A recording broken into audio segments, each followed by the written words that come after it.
जय हिंद। आजकल भारत का माहौल बहुत खराब चल रहा है। भारत ही नहीं, पूरे विश्व का माहौल खराब चल रहा है इन इस्लामिक जिहादियों के कारण या इस्लामिक आतंकवाद के कारण। इसका इलाज पूरे विश्व के जितने भी लीडर हैं ढूंढ नहीं पा रहे हैं और यह पूरा विश्व में धीरे धीरे दीमक की तरफ फैलते चला जा रहा है और देश के लिए खतरा बना हुआ है। अपने यहाँ माननीय प्रधानमंत्री मोदी जी भी पहल कर रहे हैं और भी विश्व के लीडर पहल कर रहे हैं, लेकिन ये लोग पूरा प्री प्लान कार्य कर रहे हैं जिसका कहीं भी समाधान इन लीडरों को समझ में नहीं आ रहा है, क्योंकि ये दीमक है, बहुत जहरीला है। भारत को ये पूरी तरह से चाटी चाट रहा है बंटवारे के बाद भी। वैसे भी जब हमारा यहाँ 1947 में विभाजन हुआ था धर्म के आधार पर, ये सब चीजें कई बार हम लोग आए हैं, लाइव तो बातें बताए हैं, इसी पे वीडियो बना है जागरूकता के लिए। लेकिन हमारे वही मुद्दा रहता है कि लोग अभी भी क्यों नहीं समझ रहे हैं या देश की सरकारें क्यों नहीं समझ रही हैं कि इस्लाम इतना तेजी से फैलता चला जा रहा है। ये लोग डर का माहौल बनाते हैं और डर के माहौल बना करके सबको जो है कन्वर्जन करते हैं। और लोग कहते हैं कि भैया, अगर हम बोलते हैं तो लोग कहते हैं भैया आप भी कुरान पढ़ लिया करिए, आप कुरान पढ़ेंगे तो आप भी इस्लाम धर्म में कन्वर्ट हो जाएंगे। हमने कहा भैया, हम तो इस्लाम को बारीकी से जानते हैं और हम तह तक गए हैं। जानते क्या, हम आप लोगों के बीच में, आपके समूह में घुस करके सब कुछ जाना है, परखा है कि क्या होता है क्या नहीं होता। आप लोग किस चीज का पाठ पढ़ाते हैं, किस चीज का नहीं। लात घुसे भी खाई है, मरने से भी बचे हैं। आप कहते हैं कि हमारा धर्म जो है इस्लाम, जो कि धर्म नहीं है, एक सिर्फ विचारधारा है और आप लोग उसका मजहब का नाम दिए, हम मानते हैं मजहब है। तो मैं ये आप लोगों को अवगत कराना चाहता हूं कि जितने भी इस्लाम को मानने वाले लोग हैं, यह विचारधारा आप लोगों पर सौंपी जा रही है, थोपी जा रही है, तो यह मोहम्मद सल्लल्लाहु अलैहि वसल्लम साहब की कारस्तानी की वजह से सौंपी जा रही है। अपनी विचारधारा उन्होंने सौंपी थी, थोपी थी। और ये जो इस्लाम की स्थापना हुई है ना, तो ये 613 ईस्वी में हुई है। 613 ईस्वी में स्थापना किसी चीज की, जैसे हम मकान ये बनाए हैं या ये ऑफिस बना हुआ है, तो ये एक दिन बनता है, स्थापना होता है। या संगठन जो बनता है तो दिवस मनाया जाता है ना कि हाँ ये विश्व हिंदू परिषद का स्थापना दिवस है, या आरएसएस का ये स्थापना दिवस है, या संविधान जो बना था हमारे यहाँ 1947 में देश आजाद हुआ था। संविधान को बनने में 2 साल 11 महीना 18 दिन लगे थे और ये जो लागू हुआ था 1950 ईस्वी में जो है लागू हुआ था। और कल 26 नवंबर को इसको जो है पूरे भारत में जागरूकता अभियान चलाया जाएगा कि हाँ कल बनकर के तैयार हुआ था। ऐसे ही स्थापना इस्लाम की भी हुई है। हम इसलिए बता रहे हैं आप लोगों को समझने के लिए, समझाने के लिए। यह स्थापना हुआ है, लेकिन सनातन धर्म तो आदि और अंत है। आप लोगों को यह पता होना चाहिए, सनातन धर्म से ही सारे धर्म निकले हुए हैं। तो आप लोग हमारे सनातन से निकले हुए हैं और हमारे सनातन के नहीं हुए तो आप लोग कहीं के नहीं होंगे। और रही बात आप लोगों की, तो मैं बताना चाहूंगा कि आप लोग जब कहते हैं ना कि कयामत आएगी तो हम लोगों को सब कुछ पता है, तो सबसे पहले इस्लाम वाले ही बर्बाद होंगे, जो कि आप लोग कहते हैं ना कि हमारे कुरान में ये सब कुछ लिखा हुआ है। तो जानबूझ करके आप लोग गलती करते हैं, इसलिए लिखा हुआ है।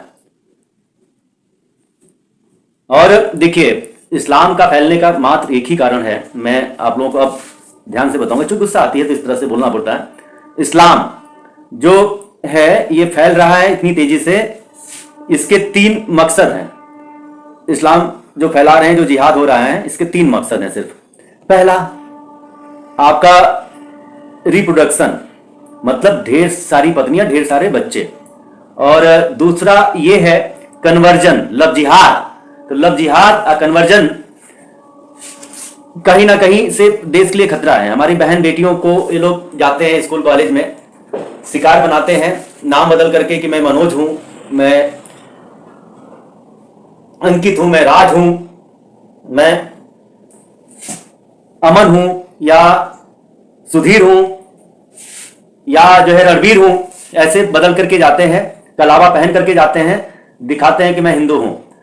और बाद में क्या होता है इसका अंजाम, कि जब लड़की कहीं ना कहीं इन लोगों की भावनाओं में, इन लोगों के प्रलोभन में आ जाती है, तो वहां पर यही होता है कि वो तो अपना शिकार कर चुके होते हैं, उन लोगों का माइंड सेट है। जैसे अभी केस हुआ है श्रद्धा वाला, श्रद्धा कांड, आप लोगों ने सुना होगा, आफ्ताब और श्रद्धा वाला, कि 35 टुकड़ों में काटा गया। और आज का संबंध नहीं था, बहुत पुराना संबंध था। ये लोग महाराष्ट्र में मिले थे, महाराष्ट्र से आए दिल्ली में, और दिल्ली से कई जगह टूर पे भी गए, हर तरह से। और ये मामला सुर्खियों में चल रहा है। सुर्खियों में चल रहा है तो आप लोगों को ये संज्ञान लेना चाहिए, समझना चाहिए अभी भी, कि ये लोग कैसे भी करके, किसी भी तरीके से करके आप लोगों को, बहन बेटियों को, ये मैं बताना चाहूंगा, उनको ही समझाना चाह रहा हूं कि हमारी बहन बेटियां ही थोड़ा सा कहीं ना कहीं लापरवाह हैं, कि इन लोगों की बातों में आ जाती हैं, इन लोग भावनाओं में बह करके सब कुछ कर लेती हैं। देखिए, इन लोग जो करते हैं, इन लोगों की ये कला है, ये जो भी चीजें चल रही हैं इन लोगों की कला है। मीठी मीठी बातें बोल करके, आपकी तारीफ कर करके, आपकी जो कमियां हैं या जो आपको पसंद है, या हम ये कहेंगे कि आपके जो भी दिनचर्या है, ये पूरा माइंड वॉश करते हैं, समझते हैं, समझ कर करके और आपको कैसे भी करके अपने बातों में लाते हैं, बहलाते फुसलाते हैं।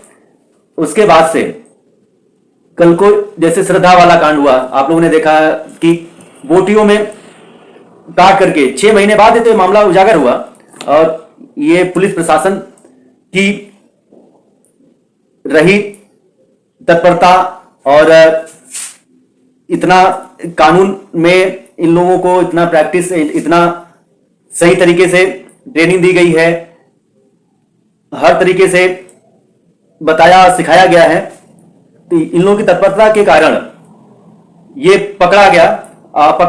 पुलिस को देखिए, पुलिस तभी कार्रवाई करती है ना कि जब कोई कंप्लेन करेगा तभी।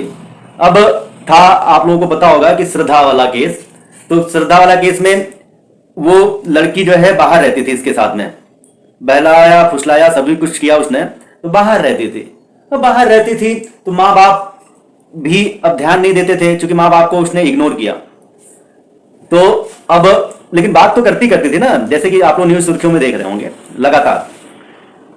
तो बाद में जब उन्होंने जाकर के FIR लिखवाई कि हाँ बात नहीं हो रही है गुमशुदगी की महाराष्ट्र में, तब ये मामला उजागर हुआ। अब इसका विश्लेषण तो आप लोग सुर्खियों में देख ही रहे होंगे, तो ज्यादा विश्लेषण करने की जरूरत नहीं है। अभी आपने देखा होगा जल्द में ही निधि गुप्ता वाला केस लखनऊ में, जो सुफियान था, लड़की शादी के लिए प्रेशराइज कर रही थी, तो चौथी मंजिल से उठा के फेंक दिया था, चौथी मंजिल से उठा के फेंक दिया था। अब शादी, जैसे हमारे कहने का मतलब है, बताने का यही, समझाने का ही मकसद मोटिव होता है कि लव जिहाद तुम कर रहे हो, अगर हम तैयार हैं तो भी हत्या, क्योंकि श्रद्धा थी वो शादी करने के लिए प्रेशराइज कर रही थी। अब वो आप लोगों ने सुना होगा कि उसकी कितनी गर्लफ्रेंडें थी, पूरा कॉल डिटेल आया, और उसमें आपने देखा होगा कि नार्को टेस्ट भी मतलब हुआ है, और उसका पॉलीग्राफी टेस्ट भी हुआ है। तो ये सब टेस्ट, सारी चीजें तो हुई हैं, और